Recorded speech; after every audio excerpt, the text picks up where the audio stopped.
o momento que nos pertence. Às vezes a gente fica tão preocupados com o futuro, né? A gente nem sabe se a gente vai ter. Ou então a gente passa boa parte do nosso tempo faturando o passado, pegando as faturas do passado, olhando se valeu a pena, se não. E nos falta muitas vezes a sensibilidade de observar a vida que está ao nosso redor neste momento. Dudu Falcão e Lenine, que são os autores dessa música, paciência, uma palavra forte para os dias de hoje. Tudo hoje nos convida a ir com muita pressa. O mundo hoje é apressado.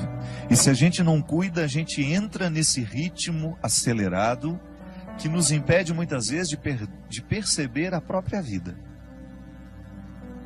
Semana passada estava viajando com a minha mãe, levando-a para Uberlândia. E num determinado momento eu tinha dormido, porque eu estava com muito sono. Eu acordei, sentei ao lado dela. Eu falei: senhora não quis dormir um pouquinho não? E ela me disse assim: eu não. Essa paisagem está tão bonita, se a gente perde, a gente não vê.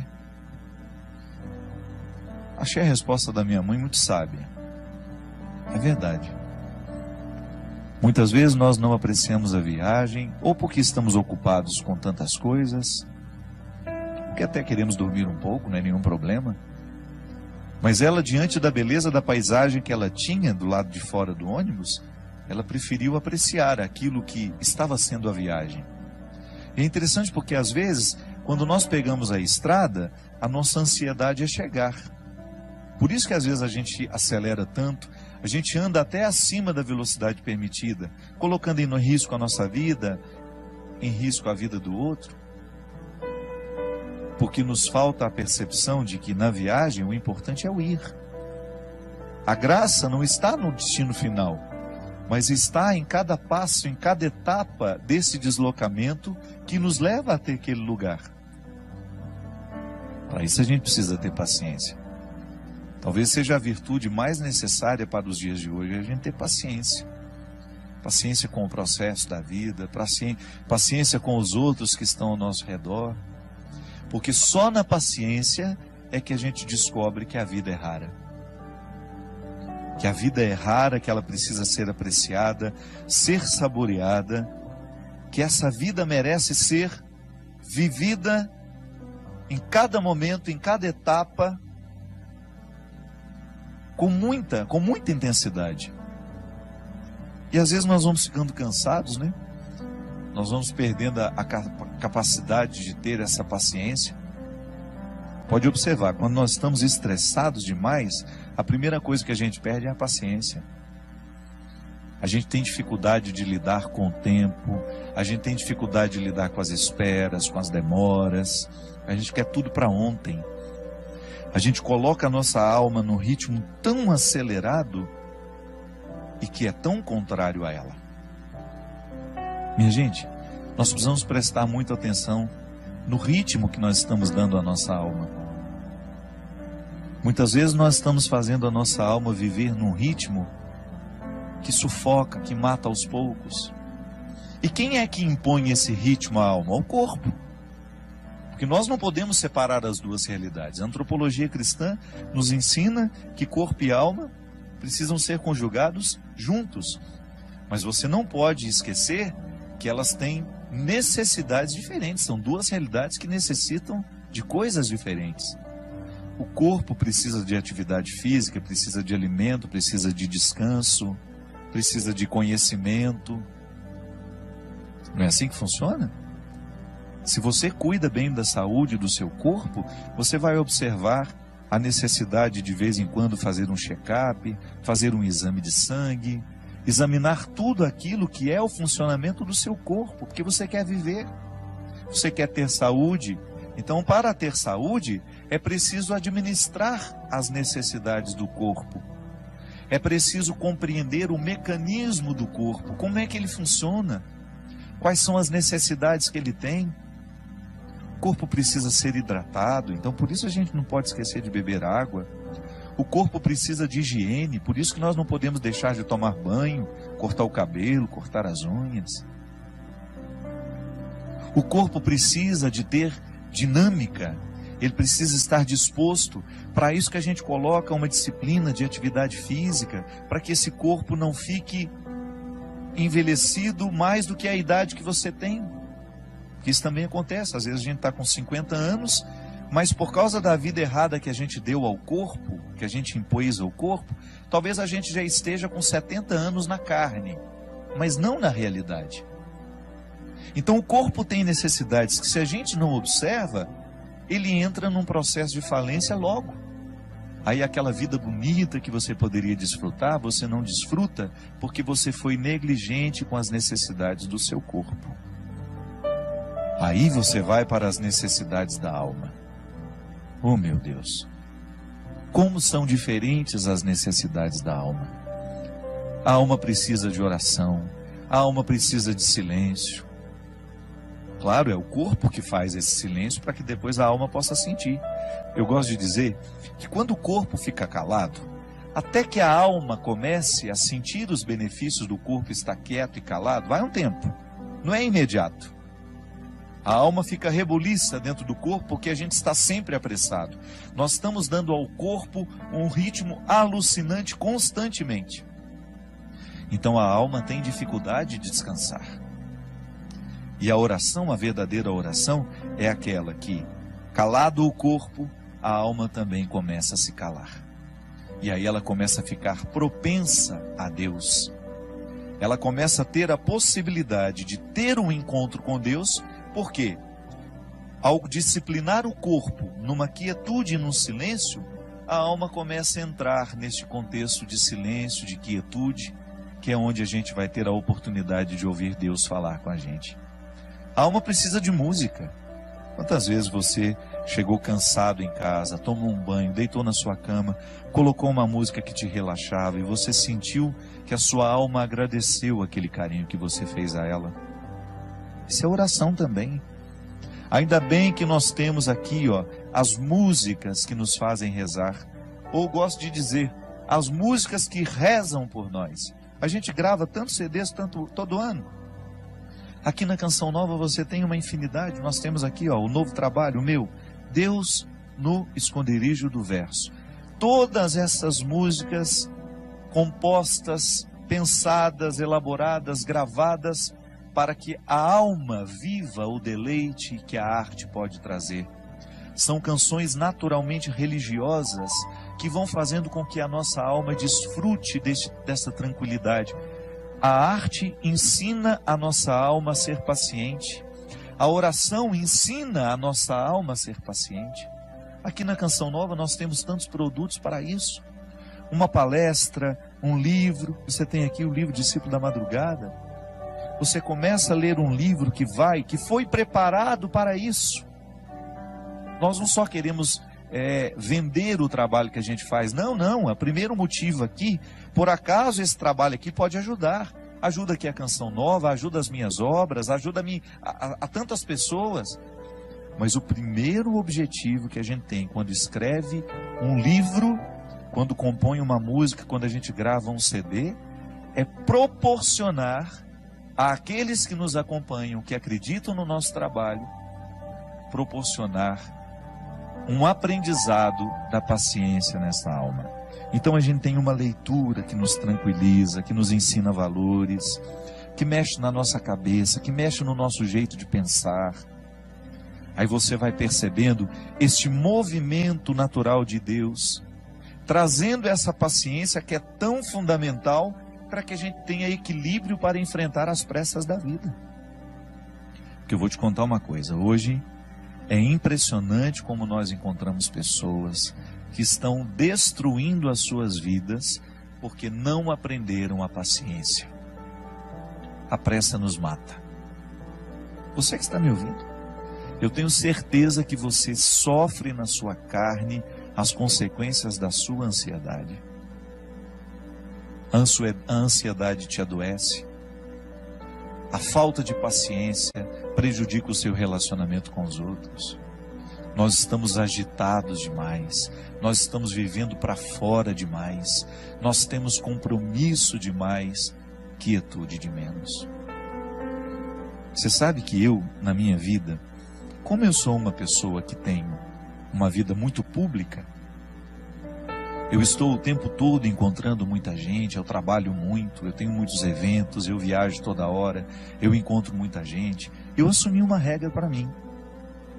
Quando eu chego na minha casa, ali é o meu claustro. Às vezes eu não aceito convite nem para atravessar a rua para almoçar na casa da minha vizinha.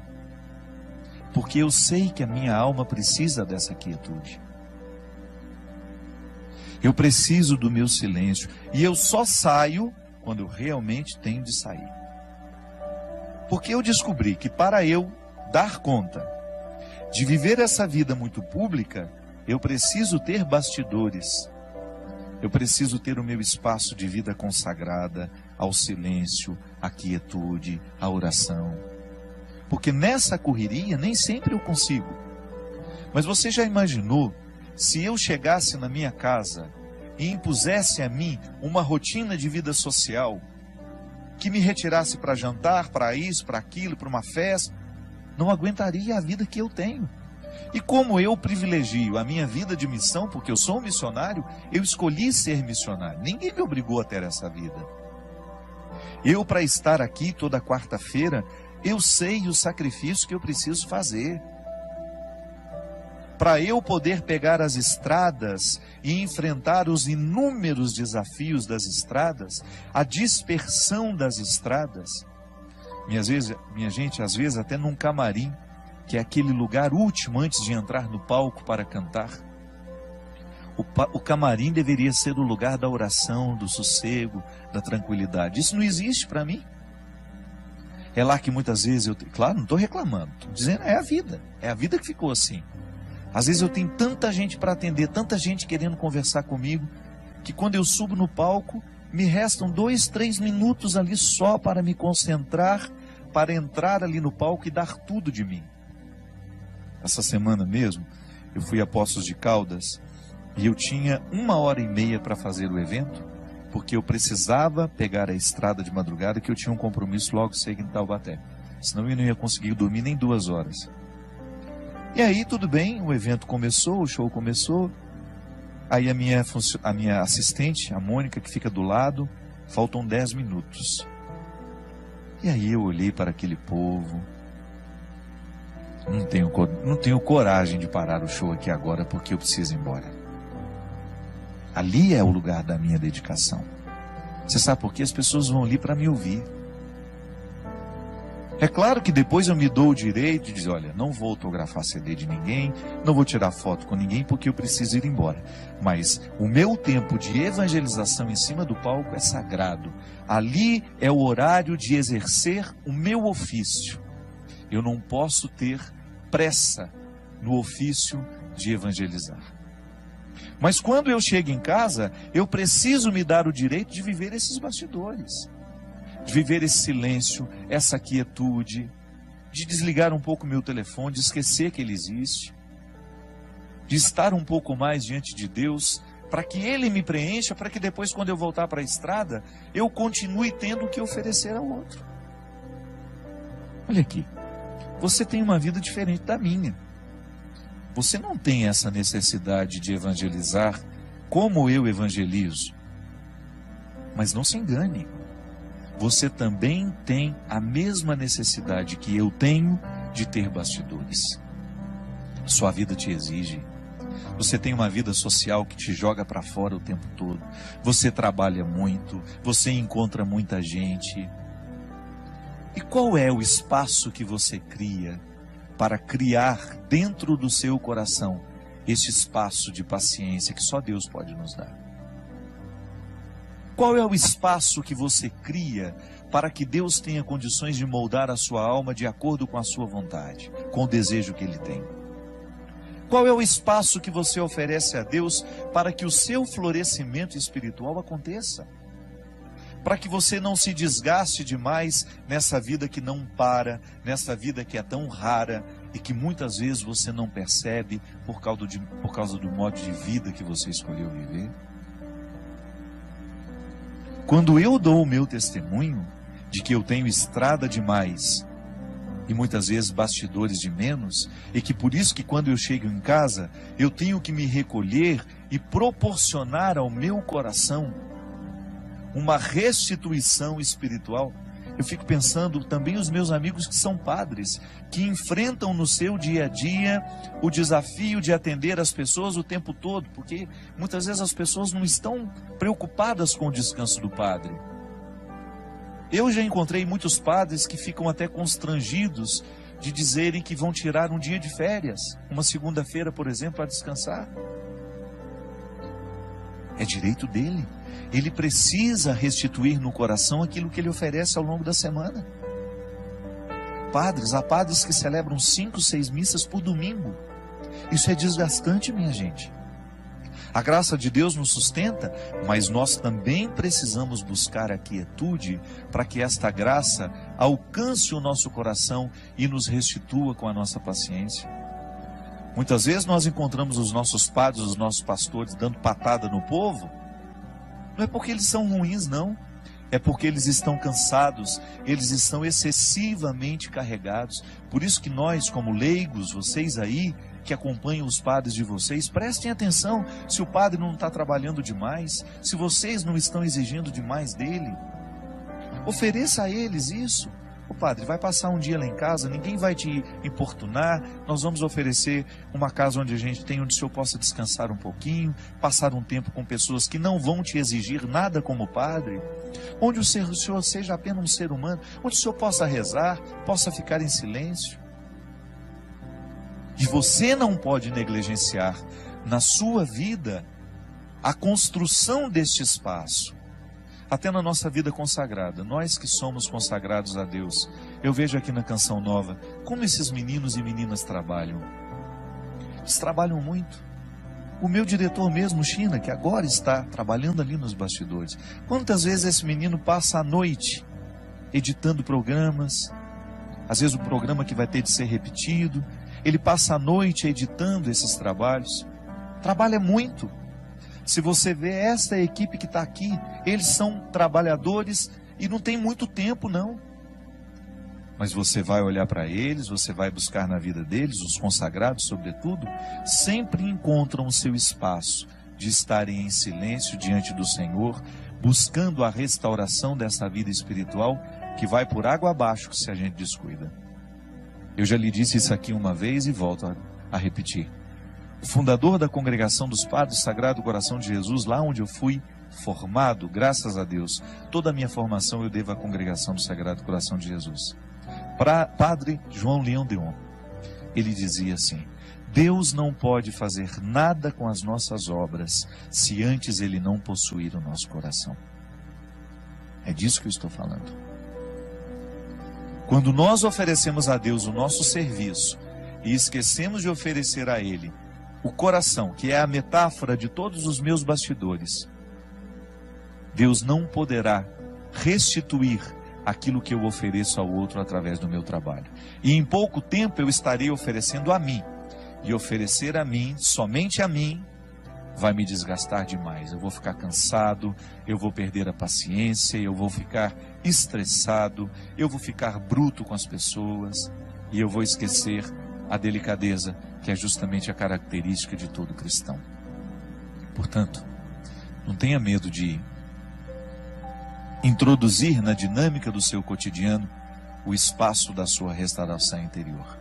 Pode ser 5, 10 minutos. Silêncio, oração, respiração profunda. O exercício da respiração profunda é excelente para quem quer descansar, para quem quer dormir bem. Uma boa leitura, uma música que vai lhe fazer bem. Não vá para a cama sem lhe oferecer este oásis que vai lhe dar condições de trabalhar essa paciência dentro do seu coração.